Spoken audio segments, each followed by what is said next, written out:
영화 딥 임팩트는 1998년 5월 미국의 파라마운트 픽처스와 드림웍스가 출시한 SF 드라마 영화이다. 미미 레더가 감독하고 일라이저 우드, 테아 레오니, 모건 프리먼, 로버트 듀발이 출연하였다. 12세 이상 관람이 가능하고 영화의 상영 시간은 125분이다. 영화 줄거리. 리오는 여자친구인 사라에게 관심을 받기 위해 천체 관측 클럽에 가입한다. 그리고 함께 관찰하다가 우연히 새로운 천체를 발견하게 된다.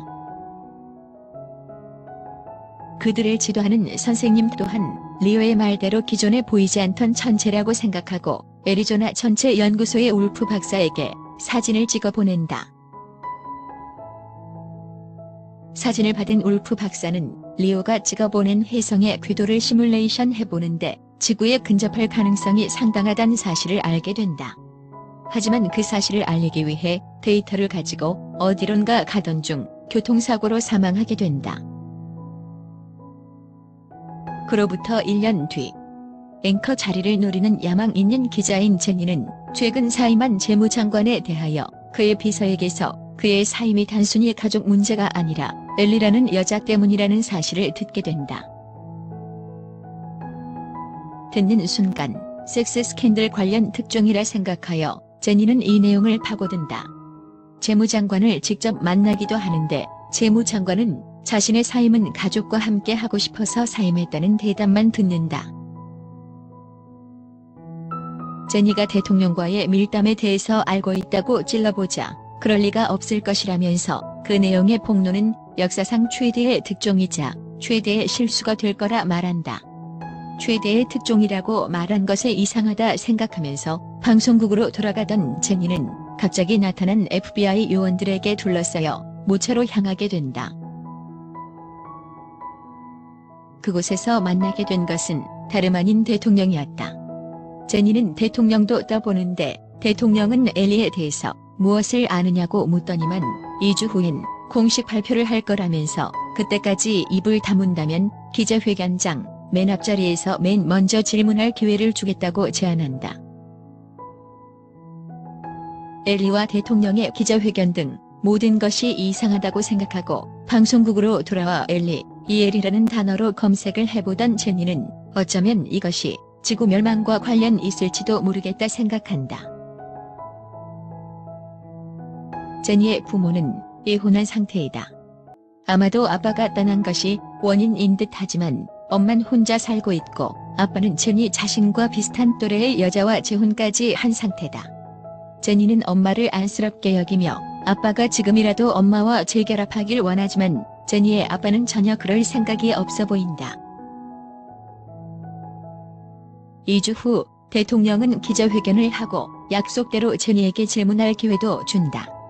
1년 전 발견된 혜성이 지구를 향해 다가오고 있으며 발견 당시엔 충돌 가능성은 낮았지만 현재로선 충돌이 거의 확실히 되고 있으며 1년쯤 후에 7마일 크기의 이 혜성이 지구에 충돌하면 공룡의 멸망처럼 인류도 멸망하게 된다고 한다. 이에 대한 대책으로 미국 정부는 러시아와 합작을 하여 메시아호라는 우주선을 만들었고 테너 선장을 중심으로 한 엄선된 우주 비행사들이 혜성에 착륙하여 굴착 후 핵폭탄을 매설하여 혜성을 부술 계획이라고 한다. 제니의 질문에 대통령은 국민들의 동요를 막기 위해서 적절한 대책이 완성될 때까지 정보 통제를 하였다고 한다. 이 혜성은 최초 발견자인 리오 베이더만의 이름을 따서 지어지게 되었고 평범한 소년이었던 리오는 한순간에 유명 인사가 된다. 이번 미션을 수행하게 된 테너 선장은 같이 가게 될 승무원들이 자신들 세대에 비해 객관적인 스펙은 좋지만 겁이 너무 없다는 것을 우려한다.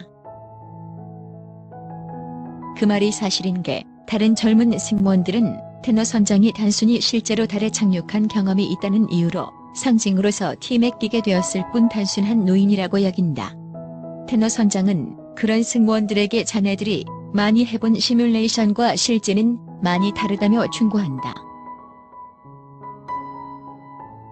마침내 준비가 끝나고 테너 선장과 팀원들은 메시아호를 타고 혜성으로 향한다. 혜성의 뒷면에 무사히 착륙을 하고 굴착 작업을 하는데 혜성의 자전 주기는 짧았고 태양이 비추기 시작하면 순식간에 지표면 온도가 올라가며 가스 분출이 이루어질 것이기에 시간이 촉박하였다. 하지만 굴착 작업은 생각처럼 순조롭지 못해 필요한 만큼 하지도 못하고 팀원 중 한 명도 희생된 채 혜성에서 탈출하게 된다. 굴착한 깊이가 충분하지 못했던 탓인지 폭발시켰지만 혜성은 산산조각 나지 않았고 2개의 조각으로 나뉘게 되었을 뿐이다. 대통령의 발표 내용에 따르면 메시아 프로젝트는 실패하여 혜성은 2개의 조각으로 나뉘었는데 둘 다 지구에 떨어질 예정이며 차선책으로 러시아와 함께 미사일로 격추를 시도해보겠지만 실패할 가능성이 높다고 한다. 그래서 인류의 멸망만이라도 막기 위해 노아의 방주 역할을 할 요새를 건설하였으며 수용 인원은 100만 명 정도가 될 거란다. 20만 명은 이미 선발된 과학자, 군인, 예술가 등 필수 인원이 될 것이고 80만은 50세 이하에서 무작위 추천하고 다른 나라에서도 비슷한 준비가 이루어지고 있다는 내용이었다. 제니의 부모님은 나이 때문에 기회 자체가 없었기에 엄마는 겸허히 자신의 삶을 정리하기 시작하고 아빠는 새엄마가 무섭다고 자기 친정으로 가버리면서 버려져 때늦은 후회를 한다. 삶을 정리한 엄마는 자살을 하고 그 일을 계기로 제니는 아빠와 화해를 한다. 한편 리오가 유명 인사가 되었기에 리온의 가족은 요새에 들어간 인원으로 선택된다. 리오는 사라를 구하기 위해 사라와 결혼을 한다. 이 방법으로 사라의 가족도 구할 수 있을 거라 생각했지만 사라까지만 명단에 올라갔고 다른 가족은 제외된다.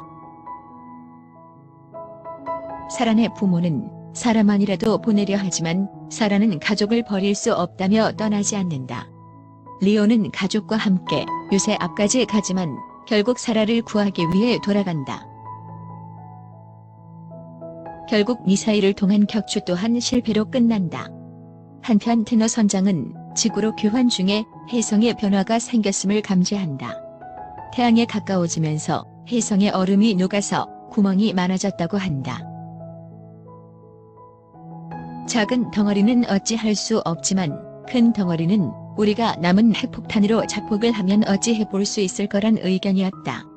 탈출 가능성이 전혀 없다는 이유 때문에 미련을 보이는 승무원도 있었지만 어차피 이대로 지구로 교환해봐야 죽을 운명이었기에 시도해보기로 한다. 리오는 마침내 고속도로에 정체되어 있던 사라의 가족을 찾아낸다. 사라의 부모님은 사라의 늦둥이 동생을 사라에게 맡기며 리오와 함께 오토바이로 최대한 도망가라고 떠나 보낸다.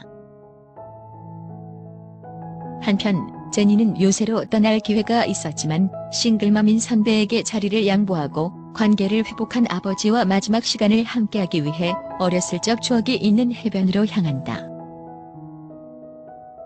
마침내 혜성의 작은 조각이 먼저 대서양에 충돌하며 거대한 해일이 발생하였고 사라의 부모님은 고속도로에서 최후를 맞이하고 제니와 아버지는 해변에서 최후를 맞이한다. 한편 리오와 사라 그리고 사라의 여동생은 오토바이를 타고 악착같이 고지대로 올라가 해일의 범위를 벗어나서 살 수 있었다. 한편 테너 선장은 지구와의 교신으로 핵폭탄 암호를 확보하고 메시아호의 승무원들은 가족과 마지막 작별 인사를 한 후 혜성에 충돌하여 자폭 임무를 수행한다. 그렇게 메시아호의 승무원들의 희생으로 혜성의 큰 조각이 산산조각 나면서 인류는 다시 새로운 시작을 할 기회를 얻게 되면서 영화는 끝난다. 지금까지 영화 데뷔 임팩트의 줄거리였습니다. 감사합니다.